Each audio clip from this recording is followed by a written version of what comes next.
Friends, ಹೇಗಿದ್ದೀರಿ? ಎಲ್ಲರೂ ಚೆನ್ನಾಗಿದ್ದೀರಿ ಅಂತ ಅಂದ್ಕೊಂಡಿದ್ದೇನೆ. ಬನ್ನಿ, ಇವತ್ತು ತುಂಬ ಸುಲಭವಾಗಿ ಕಡಿಮೆ ಇಂಗ್ರೀಡಿಯೆಂಟ್ಸ್ ಹಾಕಿ ಇದು ಮಕ್ಕಳಿಗೆಲ್ಲ ಲಂಚ್ ಬಾಕ್ಸಿಗೆಲ್ಲ ಹಾಕಿ ಕೊಡುವಂಥದ್ದು ಒಂದು ರೆಸಿಪಿ. ಇದು ಕಡಿಮೆ ಇಂಗ್ರೀಡಿಯೆಂಟ್ಸ್ ಹಾಕಿ ತುಂಬ ಈಸಿ ಕಡಿಮೆ ಸಮಯದಲ್ಲಿ ಮಾಡಿರುವಂಥ ಒಂದು ರೆಸಿಪಿ. ಇದು ಲೆಮನ್ ರೈಸ್ ಅಂತ.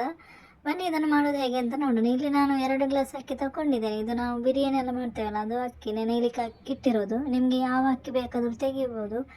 ಇದೇ ಅಕ್ಕಿ ಬೇಕು ಅಂತಿಲ್ಲ, ಯಾವ ಅಕ್ಕಿಯಲ್ಲಿ ಕೂಡ ಮಾಡ್ಬೋದು. ಇಲ್ಲಿ ನಾನು ನೀರು ಬಿಸಿ ಮಾಡಲಿಕ್ಕೆ ಇಟ್ಟಿದ್ದೇನೆ. ಅದಕ್ಕೆ 1 ಟೇಬಲ್ ಸ್ಪೂನ್ ಎಣ್ಣೆ ಕೂಡ ಹಾಕಿದ್ದೇನೆ, ಮತ್ತು ಉಪ್ಪು ಹಾಕಿದ್ದೇನೆ. ಈಗ ಅಕ್ಕಿ ಹಾಕ್ತಾ ಇದ್ದೇನೆ ನಾನು. ಇದು ಯಾವ ಅಕ್ಕಿ ಕೂಡ ನಿಮಗೆ ಹಾಕ್ಬೋದು. ಇದೇ ಅಕ್ಕಿ ಬೇಕು ಅಂತಿಲ್ಲ, ಬಿರಿಯಾನಿ ಅಕ್ಕಿ ಹಾಕಬೇಕು ಅಂತ ಏನಿಲ್ಲ. ನಿಮ್ಮ ಹತ್ರ ಯಾವುದು ಅವೈಲೇಬಲ್ ಇದೆ ಅದು ಹಾಕ್ಬೋದು. ಇದನ್ನು ನಾನು ಈಗ ಬೇಯಿಸ್ತಾ ಇದ್ದೇನೆ. ಇದು ನೋಡಿ ಬೇಯ್ತಾ ಬಂತಿದ್ದು.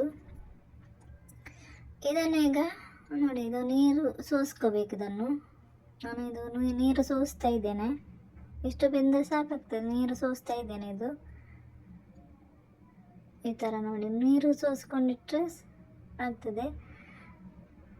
ಹಾಗೆ ನನ್ನ ವೀಡಿಯೋಸ್ ನಿಮಗೆ ಇಷ್ಟ ಆಗೋದಾದರೆ ಒಂದು ಲೈಕ್ ಮತ್ತು ಸಬ್ಸ್ಕ್ರೈಬ್ ಮಾಡೋದನ್ನು ಮರಿಬೇಡಿ. ಹಾಗೆ ಪಕ್ಕದಲ್ಲಿರುವ ಬೆಲ್ ಐಕನ್ ಪ್ರೆಸ್ ಮಾಡಿ, ನಿಮಗೆ ನೋಟಿಫಿಕೇಷನ್ ಬರ್ತದೆ. ಇಲ್ಲಿ ನಾನು 2 ಟೇಬಲ್ ಸ್ಪೂನ್ ಎಣ್ಣೆ ಹಾಕ್ತಾ ಇದ್ದೇನೆ. ಇದಕ್ಕೆ ಸ್ವಲ್ಪ ಜೀರಿಗೆ ಹಾಕ್ತಾ ಇದ್ದೇನೆ. ಒಂದು 4-5 ಮೆಣಸು ತುಂಡು ಮಾಡಿ ಹಾಕ್ತಾ ಇದ್ದೇನೆ.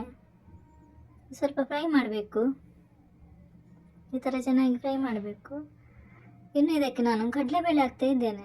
ಇದರಲ್ಲಿ 1 ಟೇಬಲ್ ಸ್ಪೂನ್ ಕಡಲೆಬೇಳೆ ಇದೆ, ಇದನ್ನು ಹಾಕ್ತಾ ಇದ್ದೇನೆ. ನೋಡಿ, ಇದು ಕೂಡ ಚೆನ್ನಾಗಿ ಫ್ರೈ ಆಗಬೇಕು. ಇದು ಉದ್ದಿನಬೇಳೆ, 1 ಟೇಬಲ್ ಸ್ಪೂನ್ ಉದ್ದಿನಬೇಳೆ ಇದೆ.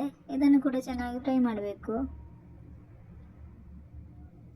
ಇದು ಗೋಡಂಬಿ, ಇದು ಕೂಡ ಚೆನ್ನಾಗಿ ಫ್ರೈ ಮಾಡಬೇಕು. ಇದು ಕಡಲೆ, ಶೇಂಗಾ ಅಂತ ಹೇಳ್ತಾರಲ್ಲ ಅದು, ಇದು ಶೇಂಗಾ. ಇದನ್ನು ಹಾಕಿ ಚೆನ್ನಾಗಿ ನಾವು ಫ್ರೈ ಮಾಡಬೇಕು.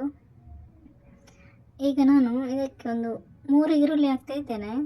ಮೀಡಿಯಮ್ ಸೈಜ್ ಇದು 3 ಈರುಳ್ಳಿ ಚಿಕ್ಕದಾಗಿ ಕಟ್ ಮಾಡಿ ಹಾಕ್ತಾ ಇರೋದು.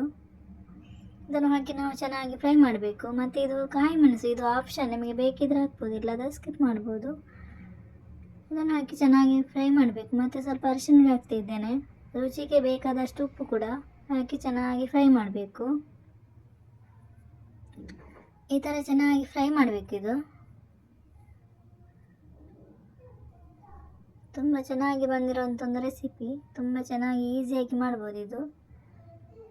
ಇದು ಲೆಮನ್ ಜ್ಯೂಸ್ ಆಯಿತಾ, ಇದು ಲೆಮನ್ ಜ್ಯೂಸ್. ಇದು ಇದರಲ್ಲಿ 4 ಲಿಂಬೆಹಣ್ಣಿನ ರಸ ಇದೆ. ಇದನ್ನು ಹಾಕಿ ನಾನು ಈಗ ಮಿಕ್ಸ್ ಮಾಡ್ತಾ ಇರೋದು. ಲೆಮನ್ ರೈಸ್ ಅಂತ ಹೇಳುವಾಗ ಸ್ವಲ್ಪ ಲೆಮನ್ ಜಾಸ್ತಿ ಹಾಕಬೇಕು. ಈಗ ನಾನು ರೈಸ್ ಹಾಕ್ತಾ ಇದ್ದೇನೆ. ಇದು ರೈಸ್ ಹಾಕಿ ನಾವಿನ್ನೂ ಚೆನ್ನಾಗಿ ಇದನ್ನು ಮಿಕ್ಸ್ ಮಾಡಲಿಕ್ಕೆ ಉಂಟು. ನೋಡಿ, ರೈಸ್ ಎಲ್ಲ ಹಾಕಿ ಆಯಿತು. ಇನ್ನು ಇದನ್ನು ಮಿಕ್ಸ್ ಮಾಡಬೇಕು ಚೆನ್ನಾಗಿ. ನೋಡಿ, ಈ ಥರ ಚೆನ್ನಾಗಿ ಇದು ಮಿಕ್ಸ್ ಆಗಬೇಕು. ಇನ್ನು ಇದು ಬೆಳಗ್ಗಿನ ಬ್ರೇಕ್ಫಾಸ್ಟಿಗೆಲ್ಲ ತುಂಬ ಈಸಿಯಾಗಿ ಮಾಡ್ಬೋದು. ಮಕ್ಕಳಿಗೆಲ್ಲ ತುಂಬ ಇಷ್ಟ ಆಗ್ತದೆ. ಲಂಚ್ ಬಾಕ್ಸಿಗೆ ಕೂಡ ಹಾಕ್ಬೋದು ನಾವು.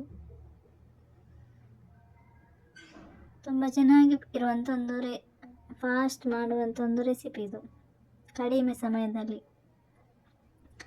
ರಾತ್ರಿ ಉಳಿದಿರುವಂಥ ವೈಟ್ ರೈಸ್ ಇದ್ದರೆ ಇದರಲ್ಲಿ ಕೂಡ ಮಾಡ್ಬೋದು. ತುಂಬ ಚೆನ್ನಾಗಿ ಹೆಲ್ದಿಯಾಗಿ ಟೇಸ್ಟಿಯಾಗಿ ಮಾಡಿರುವಂಥ ಒಂದು ಲೆಮನ್ ರೈಸ್. ಮೇಲ್ಗಡೆ ಕೊತ್ತಂಬರಿ ಸೊಪ್ಪು ಹಾಕಿ ಸರ್ವ್ ಮಾಡಿದರೆ ತುಂಬ ಟೇಸ್ಟಿಯಾಗಿ ಲೆಮನ್ ರೈಸ್ ರೆಡಿ ಆಗ್ತಾಯಿದೆ. Thank you for watching.